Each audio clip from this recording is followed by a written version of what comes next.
Vamos lá, depois do empate, que pela sequência ficou com gostinho de derrota, o Fluminense voltou a campo para treinar nessa quinta-feira e a gente tem informações importantes, tanto de atualização quanto para manter você bem informado aqui no Raiz Tricolor. Eu sou Gabriel Amaral, eu sou jornalista por formação, sou tricolor de coração, não esquece do like aqui embaixo, tá? Tem gente que esquece de vez em quando.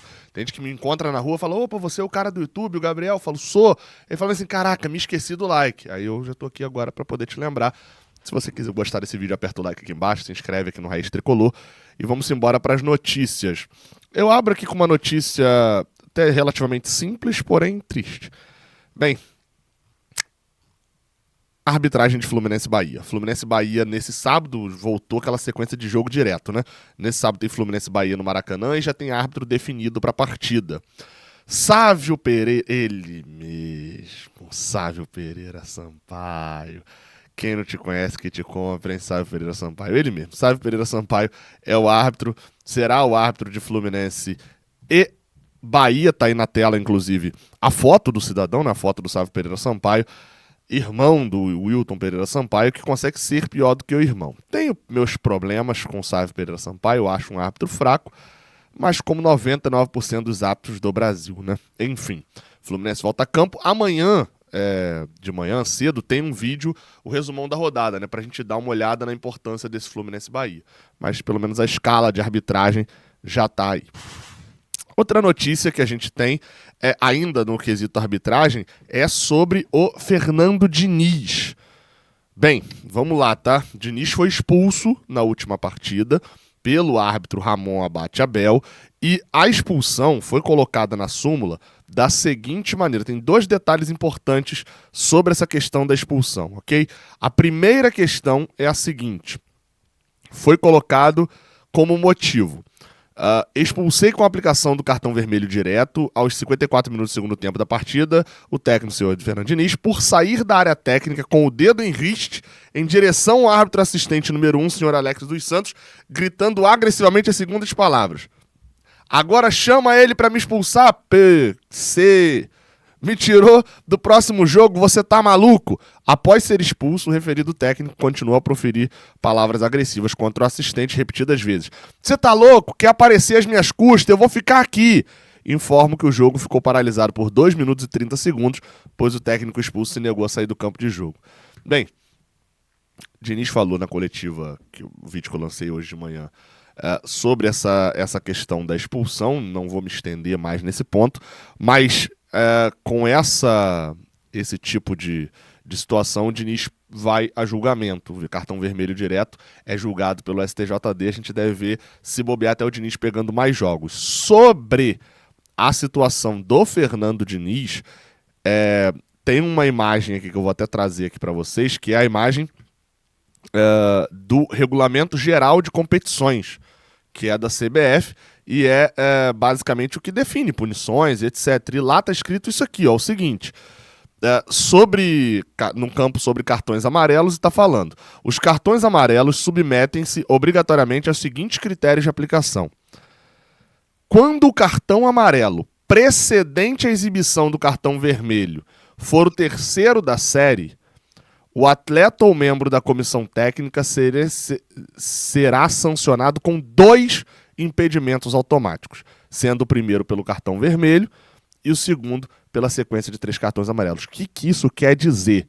Quer dizer que o Fernando Diniz já tinha 2 cartões amarelos e ao tomar o cartão amarelo no jogo contra o Galo, ele estaria suspenso. Ele tomou o terceiro cartão amarelo, já não estaria no jogo contra o Bahia. Como ele reclama mais e o Ramon Abate Abel dá o segundo cartão amarelo para ele, não, dá o vermelho direto, expulsa ele com o vermelho direto, Fernando Diniz cumpre 2 jogos de suspensão. Isso aqui é o Regulamento Geral de Competições que está falando. Fernando Diniz tomou um cartão amarelo, ficou com 3 amarelos, tem um jogo para cumprir.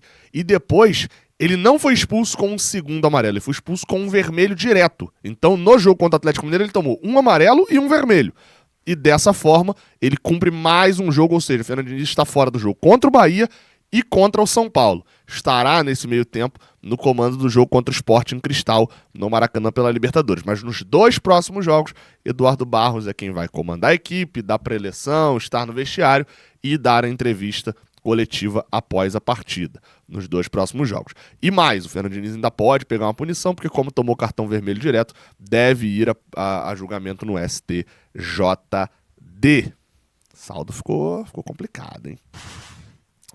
Bem, vamos para outra notícia. Fluminense apresentou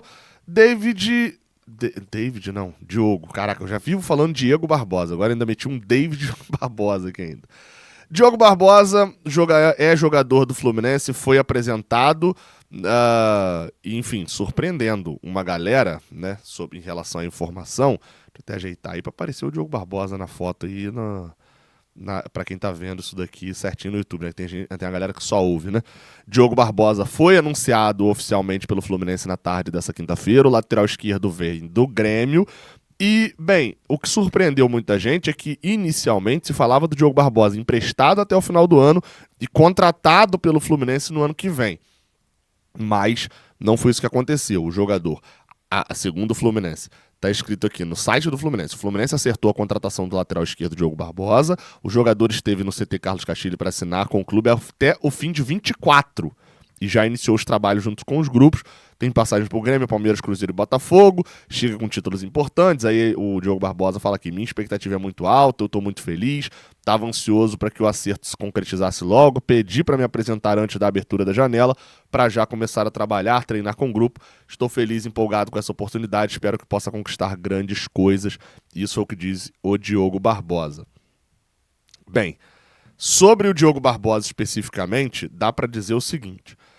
Ele provavelmente já acertou o contrato até o ano que vem. Aí eu acho complicado, porque assim, fazer um contrato só até o final do ano era loucura, né? Se o cara for bem, você perde o cara e ninguém vai aceitar também, né? Nenhum jogador vai aceitar um contrato só até o final do ano.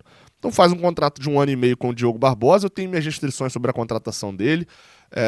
Enfim, e ele só vai poder estrear, no caso do Diogo Barbosa, quando abrir a janela. A janela interna aqui do Brasil. A janela abre no dia 3 de julho, né, para poder registrar os jogadores e eles estarem disponíveis para jogo, o que coloca o Diogo Barbosa ainda fora no jogo contra o São Paulo, né? No caso do Fluminense, ele não atua na partida contra o São Paulo, mas joga o jogo seguinte.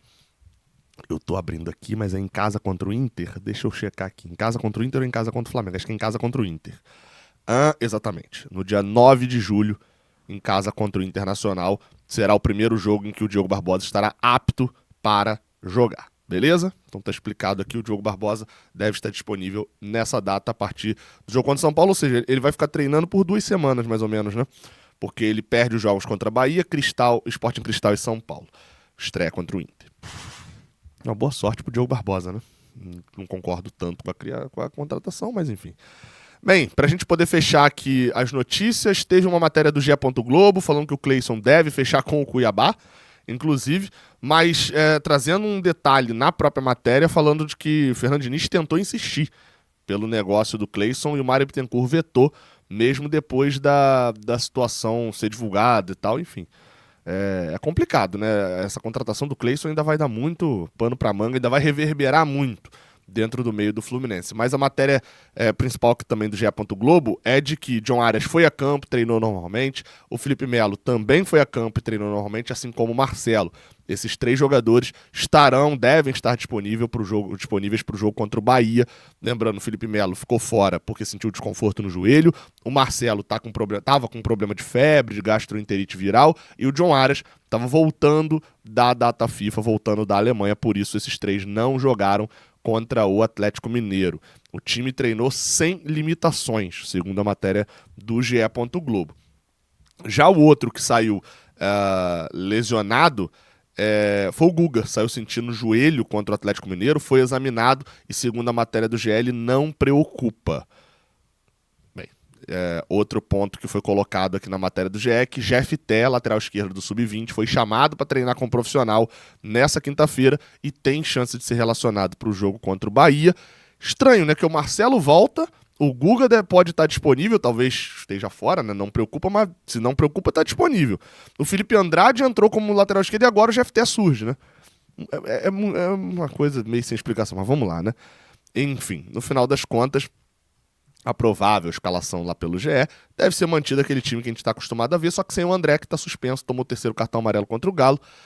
Eduardo Barros, auxiliar do Diniz, deve levar a campo Fábio, Samuel Xavier, Nino, Felipe Melo e Marcelo, Martinelli, Lima, Ganso, Arias, Keno e Cano, e espero voltar a encaminhar os caminhos, achar os caminhos das vitórias. É isso então, tá? Tamo junto, até a próxima. Não esquece de dar o like aqui embaixo. Valeu!